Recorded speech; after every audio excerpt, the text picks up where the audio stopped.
Halo warga intelektual sekalian. Guys, ada satu hal yang jarang dibongkar seputar bentrok antara umat Muslim dan umat Hindu yang ada di Nepal. Sebenarnya, permasalahannya itu bukan hanya karena permasalahan suara musik, ya, permasalahan bendera agama dan sebagainya. Kalau di media sosial kita melihat bahwa alasannya itu karena suara musik, tapi itu bukan penyebabnya, guys. Penyebabnya apa? Penyebabnya itu dipengaruhi oleh bentrok umat Muslim yang ada di India antara Hindu dan uh, umat Muslim gitu ya. Jadi ini ada hubungannya dengan India, guys. Nah, yang jadi pertanyaan, apa alasannya? Kok bisa bentrok yang ada di Nepal ini berkaitan atau berkorelasi dengan India? Apa alasannya?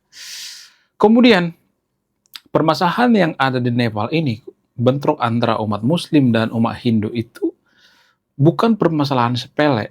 Ini sudah ada semacam dendam, ya, dendam bertahun-tahun, bahkan sampai ribuan tahun. Ya, yang kita lihat sekarang ini seperti fenomena gunung es gitu ya. Cuman lihat puncaknya aja, tapi di bawah semua masalah ini ada banyak ya, ada begitu rumit ya masalahnya. Ada semacam dendam gitu. Nah, yang jadi pertanyaan, dendam apa itu? Kalian penasaran nggak? Apa dendam antara umat Muslim dan umat Hindu yang ada di Nepal dan India? Ya, kalau Anda penasaran, jangan skip video ini karena ini bisa aja terjadi di Konoha. Bisa aja di Konoha terjadi konflik agama. Makanya saya bahas ini, tujuan saya itu supaya jangan terjadi di Konoha. Apa itu dendamnya? Jadi guys, ternyata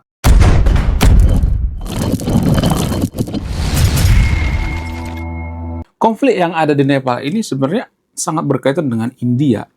Lah apa hubungannya? Karena orang India itu ada banyak kok yang merantau ke Nepal, bahkan mereka masih satu rumpun. Kemudian jarak antara Nepal dan India itu sangat dekat ya, mirip seperti Malaysia dengan Indonesia gitu ya. Jadi guys, permasalahan umat Muslim atau bentrok umat Muslim dan umat Hindu yang ada di India itu dimulai pada kekhalifahan Umayyah. Lah, kok dari situ? Ya dari situ awalnya. Ketika Umayyah menginvasi India. Jadi saat itu Raja India di Bun itu meninggalkan trauma bagi umat Hindu. Bahkan diduga ada beberapa daerah di India yang dipaksa masuk ke agama tertentu gitu ya. Masuk dipaksa ke agama penakluk. Jadi walaupun di Konoha itu bukan penjajahan kok, ya itu penaklukan gitu ya. Oke lah, ya oke nggak jadi masalah ya. Tapi yang jelas itu namanya invasi ya. Apa tujuan daripada Umayyah itu menginvasi orang-orang Hindu? Saya tidak berpihak pada siapapun di sini ya. Saya tidak berpihak pada umat Hindu, saya tidak berpihak pada umat Muslim ya. Jadi tujuan daripada kekhalifahan Umayyah itu adalah mereka berpikir bahwa umat Hindu yang ada di India ya, zaman dulu ya, bukan zaman sekarang ya. Mereka menganggap bahwa itu adalah orang-orang kafir ya. Mereka itu harus diselamatkan. Mereka itu menyembah banyak Tuhan, mereka menyembah patung, menyembah apa segala macam. Itu dari sudut pandang kekhalifahan Umayyah. Kemudian dari sudut pandang orang India apa? Orang India berpikir, lah kita kan tidak mengganggu orang lain, walaupun kita menyembah yang namanya patung, menyembah Tuhan, kita kan nggak mau mengganggu orang lain. Ngapain kekhalifahan Umayyah jadi sewot? Kita kan nyari duit sendiri gitu ya. Kemudian nyembah Tuhan sendiri gitu, ngapain harus repot? Kita nggak mengganggu orang lain, kita nggak pernah menginvasi sampai ke Umayyah segala gitu ya. Kita nggak pernah menginvasi sampai ke Irak gitu ya. Saat itu kan pusat pemerintahan daripada Umayyah itu atau kekhalifahan Umayyah itu kan di Irak gitu ya. Di situ ngumpul ya orang-orang Arab, orang Persia dan lain sebagainya ngumpul di situ. Kita kan nggak pernah menginvasi Arab, kita nggak pernah menginvasi Persia, tidak pernah menginvasi Irak. Itu kata orang-orang India. Lah, kok kita tiba-tiba diserang, nggak ada hujan, nggak ada awan, kita tiba-tiba diserang, kita dikata-katain menyembah berhala gitu. Padahal kita kan tidak mengganggu orang lain ya. Mau kita menyembah berhala kayak mau nggak kayak kita kan nggak mengganggu orang lain, kita nggak mempersekusi rumah ibadah orang lain, bubarin paksa, enggak seperti itu. Itu kata orang-orang Hindu gitu ya. Nah, dari situ tuh awalnya ya, orang-orang Hindu menyimpan yang namanya dendam gitu karena sejarah itu susah dilupakan, guys. Kalau sudah sekali dilaksanakan, susah dilupakan.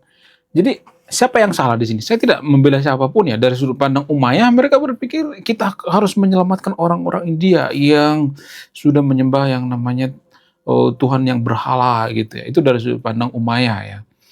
Kemudian orang Hindu berpikir, lah ngapain kita diinvasi? Kita kan nggak ganggu orang lain gitu. Ini keterlaluan. Ini namanya penjajahan.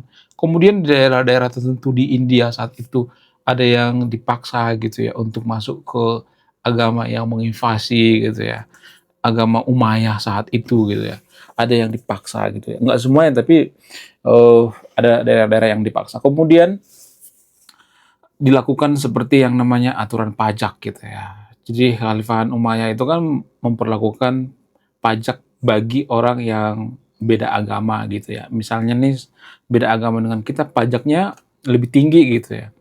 Tapi kalau masuk ke agama kita pajaknya nggak terlalu tinggi, nggak terlalu gede gitu. Sehingga mau nggak mau umat Hindu ada yang pindah ke umat Muslim saat itu ya. Kemudian ya, ada semacam promosi jabatan gitu ya. Kalau lu masuk ke agama Umayyah ya, lu nanti akan dikasih jabatan ya, dikasih promosi gitu ya. Kalau lu mau pindah ke agama kita, lu akan dikasih posisi yang bagus gitu. Jadi macam-macam gitu ya, berbagai macam gitu ya. Ada yang cara pemaksaan, ada yang cara halus gitu ya, ada yang cara politis dan lain sebagainya. Jadi macam-macam gitu ya.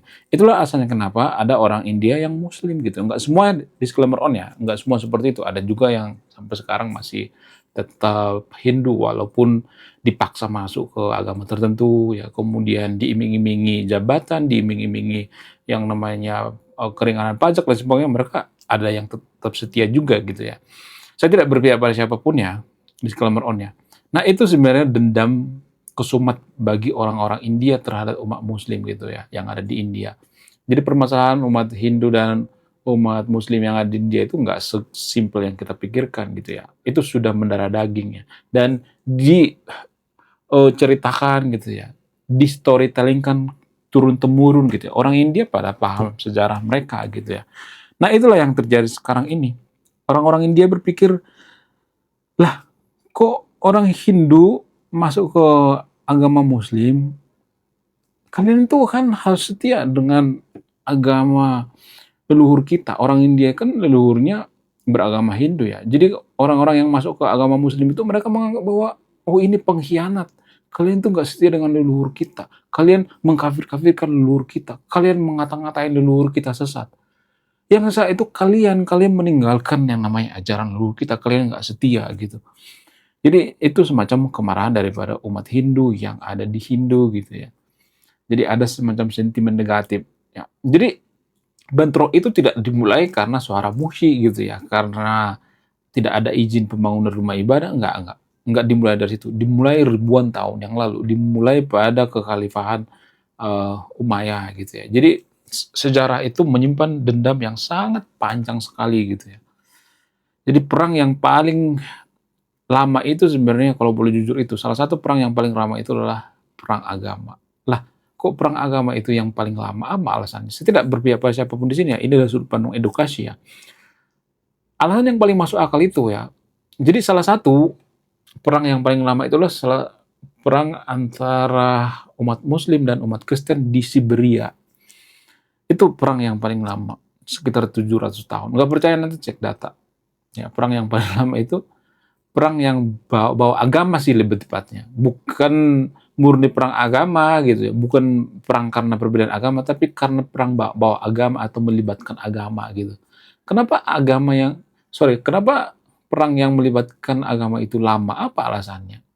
Ya, kalau kita perhatikan ya, sangat jarang ya perang suku itu sampai 700 tahun gitu ya. Sampai ratusan tahun gitu. Perang salib juga kan sebenarnya bisa dikatakan itu perang melibatkan agama kan, namanya juga salib ya kan, namanya juga sudah simbol daripada agama Kristen kan. Perang salib itu ratusan tahun guys. Jadi biasanya ya, perang yang melibatkan agama itu biasanya lama banget. Apa alasannya? Kenapa perang suku itu cuma sebentar doang gitu? Perang suku itu kan tidak melibatkan yang namanya agama gitu ya. Artinya gini, kalau kita membela agama itu, kita mengklaim ya atau kita mempercayai bahwa kita masuk surga, auto masuk surga gitu.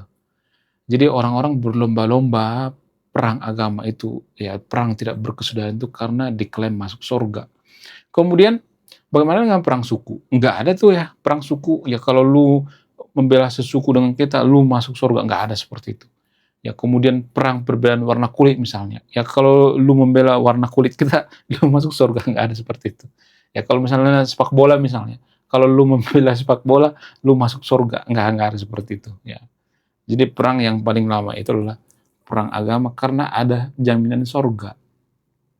Nggak semua agama tapi disclaimer on ya. Biar kita pahami, biar kita sadari bahwa perang yang paling lama itu adalah perang agama karena uh, ada jaminan surga gitu ya.